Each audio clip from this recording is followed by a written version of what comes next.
ஓம்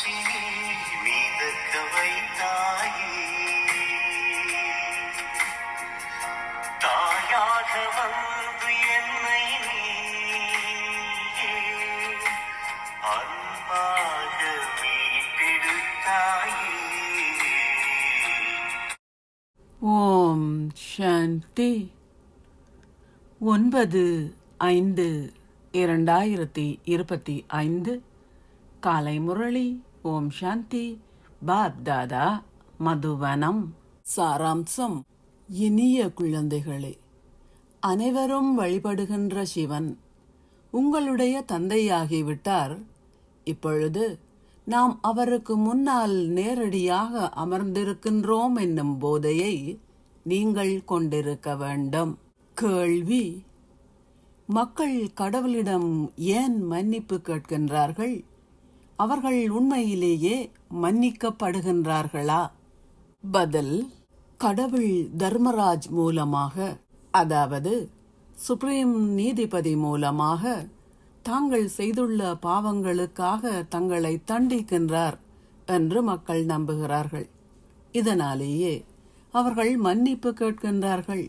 எவ்வாறாயினும் கர்ம வேதனை என்ற வடிவில் அவர்கள் செய்த பாவங்களுக்காக அவர்கள் வேதனைப்பட வேண்டும். கடவுள் அவர்களுக்கு எந்த மருந்தையும் கொடுப்பதில்லை. அவர்கள் கருப்பை என்ற சிறையினில் தண்டனையை அனுபவிக்க வேண்டும்.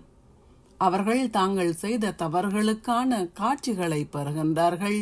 நீங்கள் கடவுளின் வழிகாட்டல்களை பின்பற்றாததால் இதுவே அதற்கான தண்டனை ஆகும்.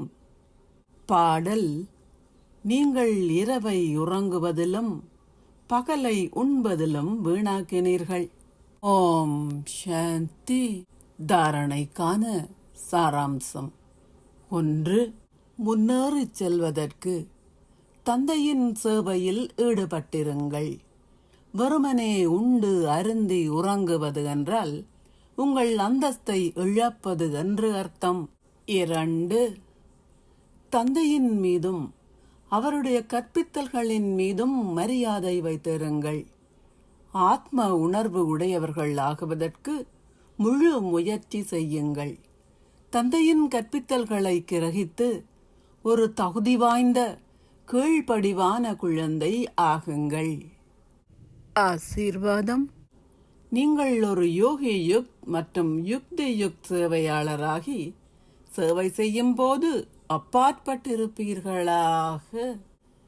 யோகி யுக் மற்றும் யுக்தி யுக் சேவையாளர்கள் சதா சேவை செய்யும் போது அப்பாற்பட்டிருப்பார்கள். அவர்கள் செய்வதற்கு அதிகளவு சேவை இருப்பதனால் அவர்களால் சரீரமற்ற நிலைக்கு ஆக முடியாது என்பதல்ல. அது உங்களின் சேவை அல்ல. ஆனால் தந்தையே அதை உங்களுக்கு வழங்கியுள்ளார் என்பதை நீங்கள் நினைக்கும் போது நீங்கள் பந்தனத்தில் இருந்து விடுபட்டிருப்பீர்கள். பயிற்சி செய்யுங்கள். நான் ஒரு நம்பிக்கை பொறுப்பாளன். நான் பந்தனத்தில் இருந்து விடுபட்டிருக்கின்றேன். உச்சக்கட்ட நேரங்களில் உங்களின் இறுதி ஸ்திதியான கர்மாதீத் ஸ்திதியை பயிற்சி செய்யுங்கள். அவ்வப்போது எப்படி நீங்கள் உங்களின் எண்ணங்களின் ஓட்டத்தை கடைபிடிக்கின்றீர்களோ அவ்வாறே உச்சக்கட்ட வேளைகளிலும் இறுதி ஸ்திதியை அனுபவம் செய்யுங்கள். உங்களால் இறுதி கணங்களில் திறமை சித்தி எய்த முடியும். ஸ்லோகம். நல்லாசிகள் காரணங்களை தீர்வுகளாக மாற்றுகின்றன. அவ்யக்த சமிக்ஞை. ஆன்மீக ராஜரீகம் மற்றும் தூய்மையின் ஆளுமையை கடைபிடியுங்கள். உங்களின் விசேடமான பிராமண பிறப்பின் சிறப்பியல்பு தூய்மையாகும்.